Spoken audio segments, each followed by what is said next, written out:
কয়েক দশক পর অনুষ্ঠিত হল জাহাঙ্গীরনগর বিশ্ববিদ্যালয় কেন্দ্রীয় শিক্ষার্থী সংসদ বা জাকসু নির্বাচন। কিন্তু নির্বাচনটি পরিণত হয়েছে দেশের সবচেয়ে দীর্ঘ সময়ের ভোট যুদ্ধে। ভোট গ্রহণ শেষ হলেও ফলাফল যেন অজানার অন্ধকারে ডুবেছিল।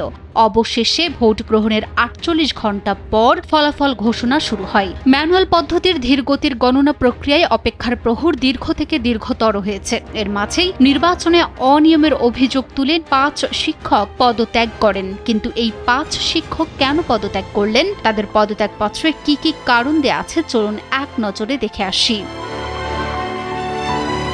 নির্বাচন কমিশনের সদস্য পদ থেকে পদত্যাগ করার তালিকায় সর্বশেষ নতুন করে যে নাম যুক্ত হয়েছে তিনি ডক্টর রেজওয়ানা করিম স্নিগ্ধা। ১৩ সেপ্টেম্বর দুপুর ২টার দিকে আনুষ্ঠানিকভাবে পদত্যাগের ঘোষণা দেন তিনি।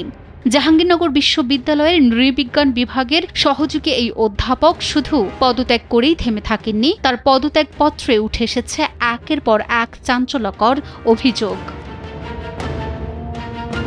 বিশ্ববিদ্যালয়ের উপাচার্য বরাবর জমা দেয়া পদত্যাগপত্রে সহযোগী অধ্যাপক ডক্টর রেজওয়ানা করিম তুলে ধরেছেন এমন সব অভিযোগ যা কমিশনের কার্যক্রম নিয়ে প্রশ্ন তোলে স্পষ্টভাবে।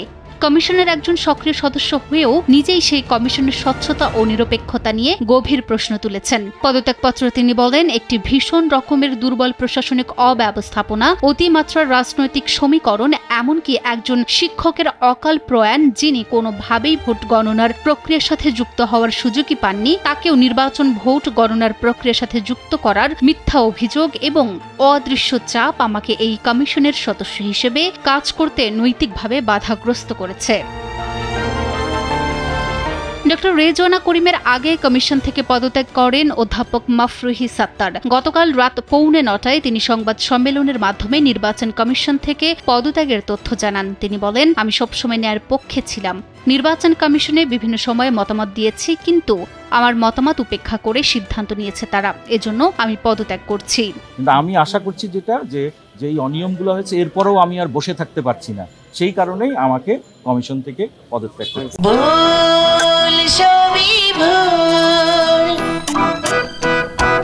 তাছাড়াও তিনি তার পদত্যাগপত্রে অনেক অভিযোগ জানিয়ে লেখেন, তাকে অবহিত না করেই কমিশনের কোনো সিদ্ধান্ত না নিয়েই ভোট গণনা শুরু হয়। এছাড়াও তিনি পদত্যাগপত্রে দাবি করেন, এই জাকসু নির্বাচনে গুরুতর আইন লঙ্ঘনের ঘটনা ঘটেছে, যার কারণে নির্বাচনে ব্যাপক কারচুপি এবং ভোটারদের মতামত প্রতিফলিত না হওয়ার মতো প্রতিবন্ধকতা তৈরি হয়েছে।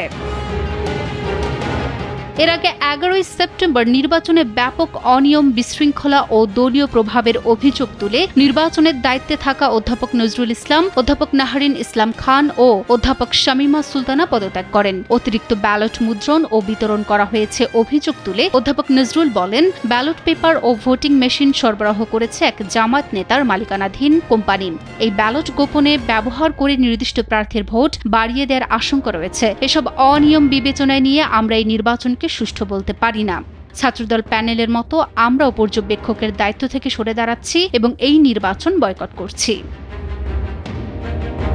এবার জাকসু নির্বাচনে মোট ভোটার সংখ্যা ১১,৮৪৩। ভোটাধিকার প্রয়োগ করেছেন প্রায় ৮,০০০ শিক্ষার্থী।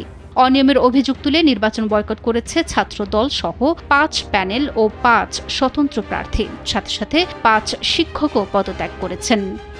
Desk report, news 24।